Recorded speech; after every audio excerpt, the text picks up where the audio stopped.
What is up, guys? My name is Eric, or Aviator. You're on my daily channel, and this is a director's commentary version of my new adventure video, paramotoring around my local area. Lots and lots of fun stuff here. As you'll see, taking off right there, a forward launch, and it's actually kind of neat. This is a whole bunch of different flights cut together into one gigantic flight of awesomeness, and I think you guys will enjoy the video. I hope you do anyway, because as you see there, I'm taking off pretty quickly, and this was a nice morning. I think these are cut from, 9 or 10 different flights, so I do apologize if I don't remember exactly. And some of the fun little tidbits, if you're watching carefully, you'll notice that the sun switches sides a few times, and sometimes flying at sunrise, sometimes flying at sunset, and it all gets confusing. But there's the end of runway 35, and here I am flying away now towards these cattle pastures, which I actually know the owners of. I've spent a lot of my life flying around these cattle pastures, having a nice time. And there, I'm flying north now. This is the same or different flight, different nighttime flight now. And here's another morning, taking off with a friend of mine. This guy is a dealer for Blackhawk as well, Dave. And David has a Blackhawk 120, which is the predecessor to my Blackhawk. He's flying a Mac Para Eden wing, which is a nice wing as well. I've got my my Paratoys Blackhawk wing, my Momentum Microlight, and that's a foot cam, which I actually kind of like that foot cam shot. But Dave has been showing me. We've only flown together once, but it just flying with him gives me a lot more confidence because it shows kind of what his flight style is like and what I can do myself. That quick wave right there, that's one of the things I think I like most about paramotors, is I wave at people all the time. I'm always seeing people that I can talk to, who can see me, who can and whatnot. I was actually waving to my mom and my sister in that video clip right there, but it's just really neat. But one of the interesting things about Dave is that he's a lot more experienced than I am, so you'll see that he's flying really, really low a lot of the time, and I kind of take the safer route, where, if his engine quits right there, he's going to be landing in the trees, and I'll be landing somewhere in a field. So it's just a little bit different flight styles. He's got a lot of experience. He knows what to expect.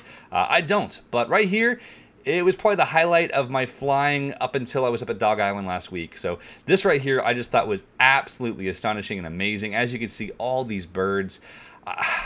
It was just wild, man. It really was. We're flying with 200 or 300 birds, all flying around us. And if you look down, it's tough to see in this light because it was that sunrise light, but there's just so many birds, and we're flying the same speed. And I had a couple of them come up right up next to me. And it was just, man, it was freaking amazing. It really was. As you see there, I'm looking around. Actually, that's a chest mount. So I've got the chest mount with it looking up at me in the wings. So you can see that beautiful color scheme. I love that color scheme on that wing. I think it's just stunning and gorgeous.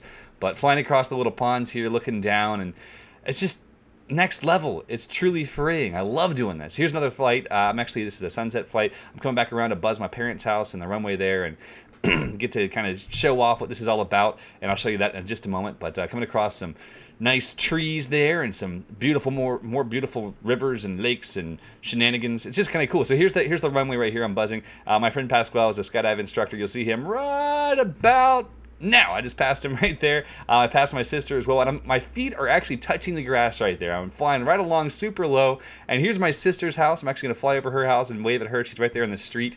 So it's just really cool. I mean, for me, this is the ultimate possibility for freeing flight, and I've been working a lot with different wing mounts and camera mounts for my head and my feet and my body and my arms and all these different things, and I will be bringing you guys some really cool footage from those in the near future. But I do want to show off this little landing right here, because I think this is pretty cool personally. Being able to literally come in with the motor off, land exactly where I want to land, and just step, done. Turn back around, lay the wing down, and we're golden. So much fun to fly, guys. I hope you guys will get an opportunity to fly them yourself in the future. And let me know what you think of the director-style commentary. I think I'm going to try to explain more of behind-the-scenes stuff in the future. But the one downside is just how bloody hot I get. I do get quite warm. So anyway, as always, big thanks to Team Blackhawk and Planet PPG. And if you guys would like to check out the Paramotor Diaries Part 5, my first solo flight on the bottom left, or if you'd like to check out an extreme proximity base jump from a friend of mine, Tiger, in Norway, definitely click one of those two links or both of them. And please take a moment to click the like and favorite buttons here on Aviator Daily. I love it when you share these videos as well. So have a great day. I'll talk to you guys later. Bye-bye.